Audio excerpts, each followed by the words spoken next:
Buenas noches, aquí estamos nuevamente, como cada viernes, parece ya costumbre, Daniel Santos y Claudia Rita, quien les habla en la línea de fuego. Ya ustedes saben que Freddy Aguaviva parece que decidió descansar los viernes y darnos este espacio para nosotros aquí irnos a tirar fuego, como hace él. Bueno, más o menos. Seguir en la línea de fuego. Buenas noches a toda la República Dominicana que sigue la línea de fuego de ahora Claudia Rita y Daniel por Freddy.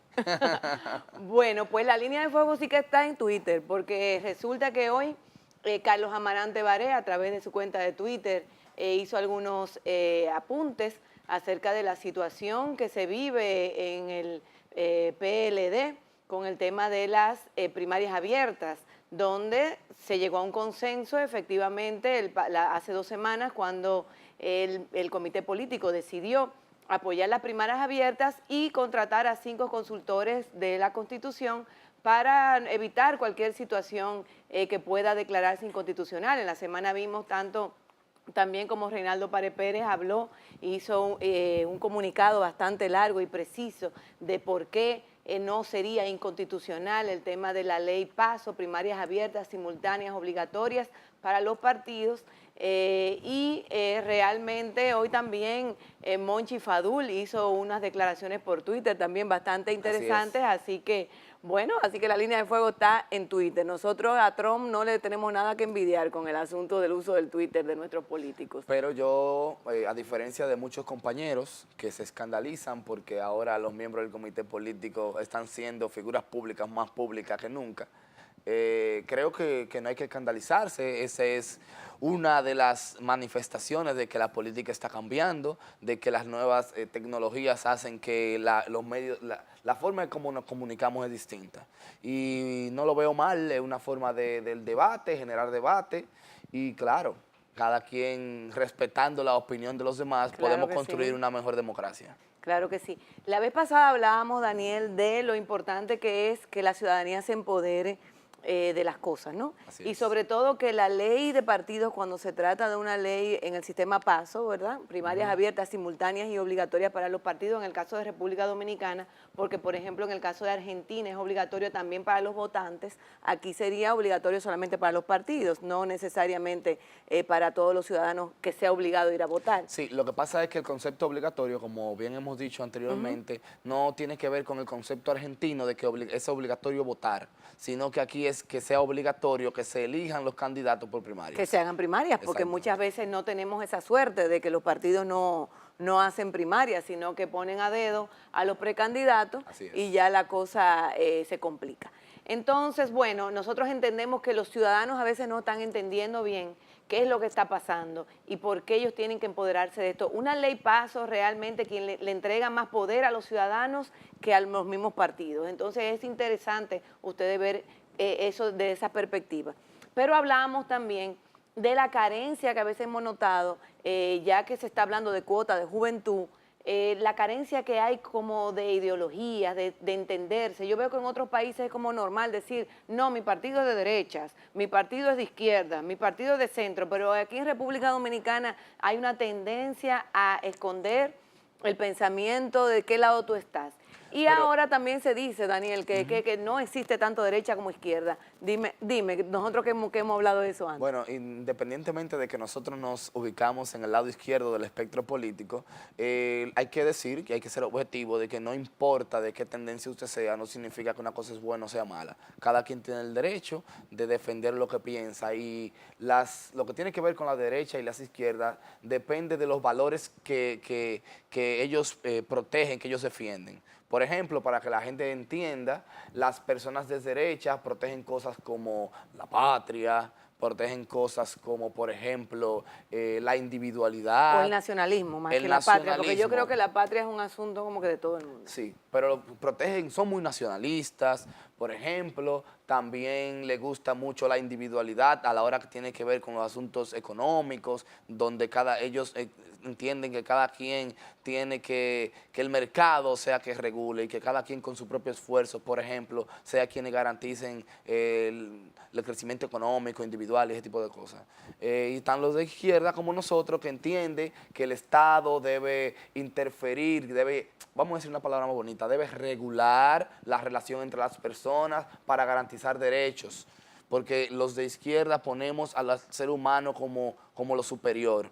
Sin embargo, los de derecha ponen el capital, el bienestar superior. O sea, el dinero Es es un superior asunto a la parte humana. Pero se da en todo. Por ejemplo, lo que estudiamos derecho, vemos que hay otros que protegen el orden, que protegen la seguridad jurídica, y otros que protegemos, por ejemplo, los derechos fundamentales, los derechos de las personas. ¿Tú entiendes? Entonces, va en esa línea, es una discusión, no es que hay uno que esté incorrecto y otros no, sino que depende de cómo sea, que por ejemplo quien. en derecho es como la Biblia, el tema de la Constitución ahora, con toda esta discusión que hay, cada cual interpreta como le da la gana o le busca la vuelta como para decir esto es por aquí que va. En esto hay personas, mira, Luis Arroyo en un libro que dice Frases con puños, que es una crítica que le hace a la izquierda, como que se dejó robar el lenguaje de la derecha, y dice, lo que pasa es que todos los seres humanos tienen pensamiento de derecha y de izquierda, independientemente que uno se ubique en un espectro u otro. Y por eso que Tony Blair saltó con el tema del centro.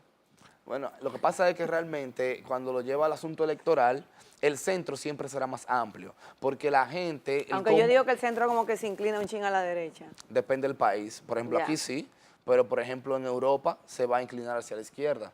O sea, la gente... Macron.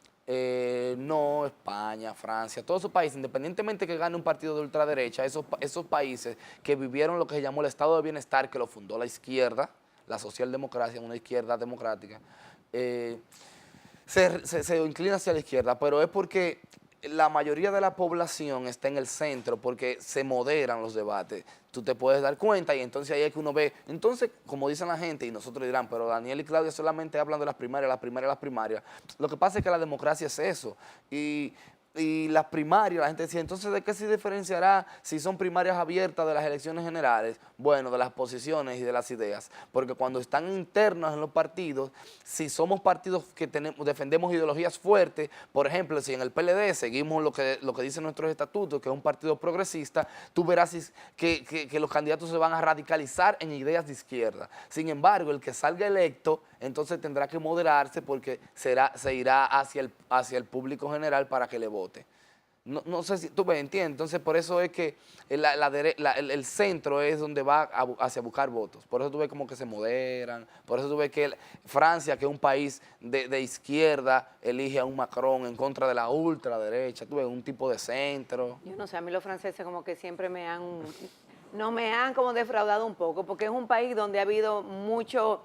Bueno, la Revolución Francesa fue muy emblemática. Para mí, el lema de la Revolución Francesa, igualdad, fraternidad. Claro, pero lo que pasa con los europeos es que ellos con su igualdad y su fraternidad, ellos lo practican en sus patrias, pero cuando se trata de América Latina, no piensan igual. Entonces eso es algo que yo les reclamo mucho a la práctica de la política en otros países. O sea, por ejemplo, tú ves en Estados Unidos demócratas y republicanos, sin embargo, han sido gobiernos demócratas que no han, bueno, que le dieron el golpe a Juan Bosch, por ejemplo. Sí, lo que pasa y es que también realmente, cónchale, cuando usted practica una ideología, no solamente la practica en su suelo, también practíquela en todas partes. Eso es ahí que empiezan los problemas de que, y mucha gente decir que la ideología no existe, lo cual no es verdad, porque para no existir entonces tendrían que eliminarnos a todos aquellos que sí tenemos ideología. Para la próxima semana yo traeré un libro que se llama Izquierda y Derecha, de un politólogo, abogado, sociólogo italiano llamado Norberto Bobbio, y en ese libro él decía que frente a un libro del año 79, pero es como si lo hubiese escrito el año pasado, porque él decía, lo que está pasando en República Dominicana, por ejemplo, esas personas que dicen que la izquierda no existe, o que la derecha no existe, o que esas luchas ideológicas no existen, ya eso pasó en Europa.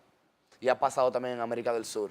Entonces, lo que pasa es que él dice, es que cambian la forma como las llamamos. Por ejemplo, lo que antes era derecha e izquierda, que todo el mundo, bueno, vamos a explicarlo, eso surge de cómo se sentaba en el Parlamento, la gente progresista en el Parlamento francés, los progresistas se sentaban del lado izquierdo del hemiciclo y los conservadores del lado derecho del hemiciclo. Entonces, por eso dividieron la ideología en izquierda y derecha. Pero, por ejemplo, ahora también se dividen, por ejemplo, arriba y abajo. Arriba los que están en la élite, abajo el pueblo. Pero sigue siendo igual, lo único que en vez de izquierda y derecha, ahora es arriba, abajo, pero es lo mismo. Incluso un compañero comunicador que es legislador dijo eso y decía que ya ahora uno no puede que ver las cosas de izquierda y derecha, tiene que verlo sobre los privilegiados y lo que son y lo que están en la base. Y yo decía, pero es lo mismo. Claro, realmente es lo mismo. Pero además es una pena que como que quieran decir que no existe el tema ideológico, porque miren qué es lo que pasa. Todas las luchas, las conquistas sociales surgen de una idea de izquierda. Por ejemplo, el sufragio para la mujer o el tema de lo mismo de hacer una república cuando se vivía en países que tienen monarquía. Si te vas más atrás, el mismo sufragio universal. Exacto. Es una idea progresista de izquierda.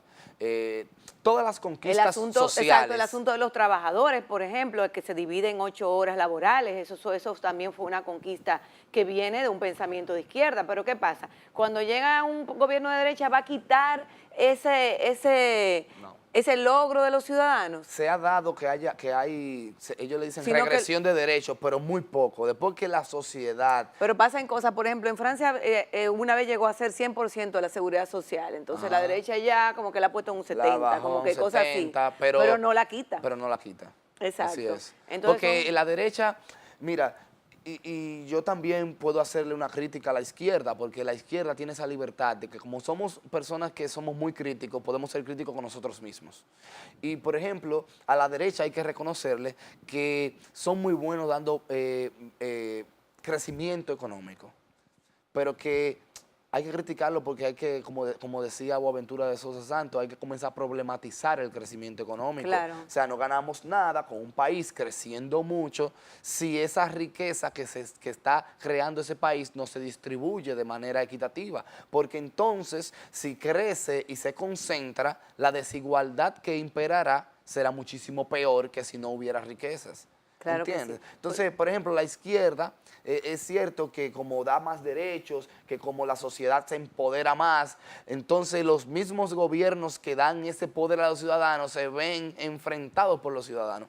Y entonces hay mucha inestabilidad política en los gobiernos de izquierda. Siempre ha pasado así. La derecha es un poquito menos garantista en derechos, pero sí es bueno. Más rígida. Es más rígida, claro, pero genera riqueza. Entonces yo tenía un amigo que decía, esos amigos que no se atreven a definirse, él decía, mira, a mí me encantan los gobiernos de derecha para que generemos la riqueza y luego que le gane a la izquierda para que la distribuya.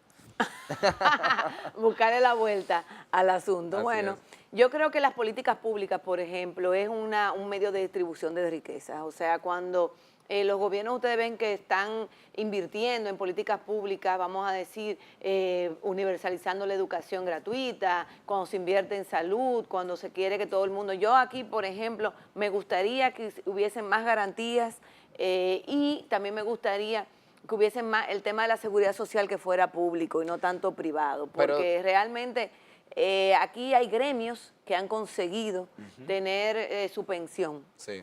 ¿Verdad? Por ejemplo, los maestros, saben, eso es un gremio protegido que tiene su pensión, creo que, no sé si los médicos. Bueno, conversábamos creo que antes de ayer en un grupo de amigos, en la tertulia que teníamos, y decía, mira, el que quiere estudiar, el que tenga la vocación de ser maestro, de ser docente, tiene por lo menos algo garantizado y será una pensión digna y que seguro le darán una pensión. O sea, todos los que son maestros saben que después de cumplir lo que dice la ley para recibir la pensión, la recibirán. Entonces yo soy de las que creo, ¿verdad?, de mi mentalidad progresista también, Sí.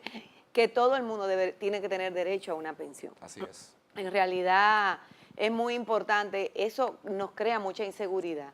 Si ustedes se fijan, a veces muchas de las cosas que pasan y muchas de las miserias humanas que vivimos a veces en los trabajos están enfocadas a esa inseguridad que tiene la gente de que si yo no estoy aquí, en esta oficina, en este trabajo, mañana qué va a pasar conmigo.